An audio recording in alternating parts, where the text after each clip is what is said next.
Je m'appelle Agnès Rampal, je suis médecin installée comme anatomopathologiste au CHU de Nice.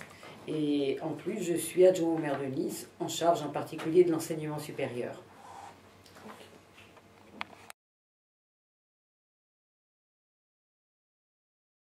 C'est une question très difficile. Je ne pense pas qu'à l'heure actuelle, on ait pu mesurer cet impact exactement. Mais il est fort à parier qu'effectivement, il y aura un impact, parce que quand il y a une crise économique, il y a en général, systématiquement, et on l'a vu, une augmentation du chômage. Qui dit augmentation du chômage dit certainement une diminution à l'embauche des jeunes. Donc certainement qu'il y a un impact, mais je ne connais pas les chiffres. Bon, je pense que donc il y a eu certainement un ralentissement à cette insertion professionnelle, que de nombreux jeunes en ont profité pour faire une année d'études en plus, en se disant que s'ils sont plus qualifiés, ils auront plus de facilité sur le marché de l'emploi à la sortie. Je crois qu'ils ont utilisé ce ralentissement économique pour parfaire leurs études, et je pense que ça a été une très très bonne solution. Sinon, je pense qu'il y a quand même eu pas mal plus de chômage chez les jeunes diplômés cette année, c'est incontestable.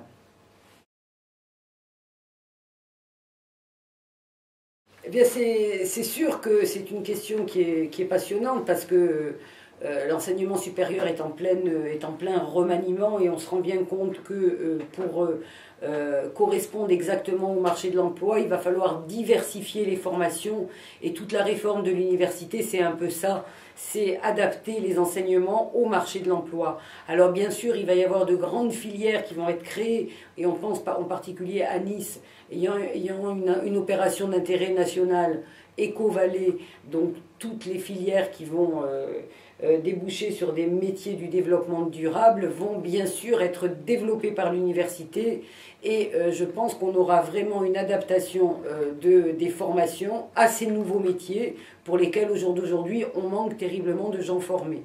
Et ça, je crois que c'est très important. Je crois qu'il y a aussi au sein des formations une différenciation, c'est-à-dire que auparavant les filières étaient très verrouillées. On était en sciences, on était en lettres, on était en droit, et maintenant on se rend compte qu'on a besoin de gens qui soient bien sûr très spécialisés dans un domaine, mais pour autant, ils ont besoin d'avoir une culture générale qui leur permet de connaître un peu de juridique, voire un peu de psychologie, quand on fait des métiers où on va parler à des personnes, etc. Donc, il n'est pas inutile d'avoir une formation en psychologie. Et donc, c'est toute cette offre de formation qui est en train d'être remodelée pour faire justement que nos étudiants soient bien mieux adaptés au monde du travail de demain.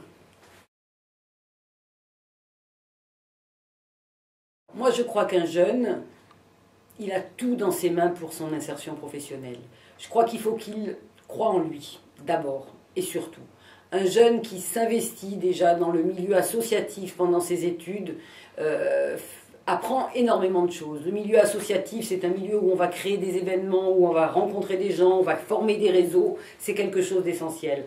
À l'université maintenant, comme dans les grandes écoles où ça existe depuis longtemps, où il y avait des réseaux d'anciens, on est en train de créer un réseau d'anciens alumnis. Ça aussi, ça sera très important pour l'insertion professionnelle. Ce sont des choses où vous, les jeunes, vous devez vous investir à fond, parce que ça vous aidera ensuite, et pour trouver des stages, et pour trouver un job. Donc je pense vraiment que ce sont des choses très importantes.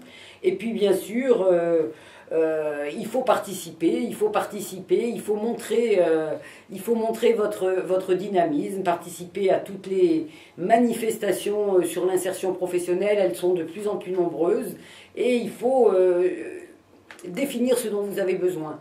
Nous, les vieux, entre guillemets, on est parfois moins au fait des choses dont vous avez besoin. Et je crois que c'est vraiment ce travail en collaboration avec vous. Et il faut que nous, on puisse vous aider, mais par rapport aux besoins que vous avez. Donc tout ça fait que si vous y croyez, si vous y avez envie, il n'y a pas de souci, on sera derrière vous, et les choses vont avancer.